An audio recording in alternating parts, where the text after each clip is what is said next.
আসসালামু আলাইকুম রহমতুল্লাহি ওবরাকাতুহু। আশা করি সকল বন্ধুরা ভালো আছেন। বন্ধুরা, আমি আপনাদেরকে আজকে যে ক্ষেতে নিয়ে আসছি এটি হচ্ছে আমার ব্ল্যাক রাইস ধান ক্ষেত। দেখতে পাচ্ছেন আজকে এই জমিতে এই ধান লাগানোর বয়স হচ্ছে ৬২ থেকে ৬৩ দিন। এর মাথায় কিন্তু আমি ভিডিওটা করছি।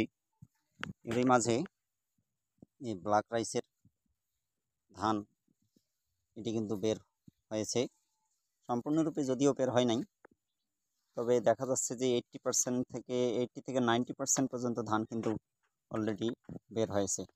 আরও কিছু সামান্য কিছু বাকি আছে, এটাও আস্তে আস্তে বের হবে। তো এইবার সম্পূর্ণ প্রথম আমি এই ব্ল্যাক রাইস ধানটা নিয়ে আসি ঢাকা থেকে। অনলাইনে অর্ডার করে আমি নিয়ে আসছিলাম। আমাদের এলাকায় আসলে এই ধরনের আবাদ নাই, সবগুলো বাংলা আবাদ।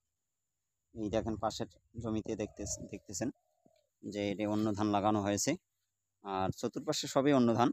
মাঝখানে এই যে 1 বিঘা, এখানে 24 শতক জায়গা আছে। এই 24 শতকের জায়গায় আমি কিন্তু ব্ল্যাক রাইস করেছি। তো সম্পূর্ণ নতুন এই ধানটি আবাদ করতে গিয়ে যেটি দেখলাম, আমি কিন্তু জানতাম না যে এটা এত এত আগাম আসবে। যদি জানতাম তাহলে ভালো হইতো, সুবিধা হইতো, সার ম্যানেজমেন্ট আরও ভালো করা যেত। কিন্তু এবার যেহেতু প্রথম আমি শুরু করেছি, আল্লাহর রহমত। বিভিন্ন জন বিভিন্ন কথা বলতেছে যে কেমন হবে, পাখি খেয়ে নিবে, এ ধরনের কথাবার্তা অনেকেই বলতেছিল। আল্লাহর রহমতে দেখতেছি কোনো ধরনের সমস্যা নাই। বিপদ আপদ এবং পাখির অত্যাচার ইত্যাদি থেকে খুব একটা বিপদ হচ্ছে না, খুব ভালোই মনে হচ্ছে। তো দেখা যাক শেষ পর্যন্ত কীরকম হয়।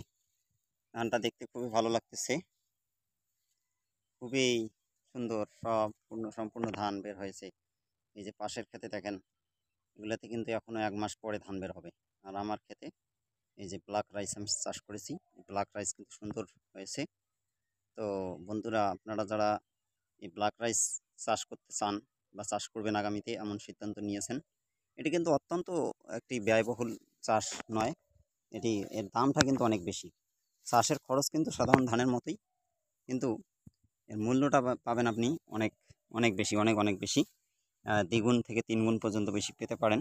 আপনার অবস্থা অনুযায়ী আপনি পাবেন, আপনার এলাকা এবং আপনি কীভাবে মার্কেটিং করবেন তার উপর নির্ভর করবে আসলে। তো যারা করতে চাচ্ছেন আগামী সিজনে, তারা অবশ্যই আমার চ্যানেলে ভিডিও ডেসক্রিপশনে নাম্বার দেওয়া থাকবে, আপনারা যোগাযোগ করবেন। আর চ্যানেলে যারা নতুন এসেছেন অবশ্যই আমার চ্যানেলটিকে সাবস্ক্রাইব করবেন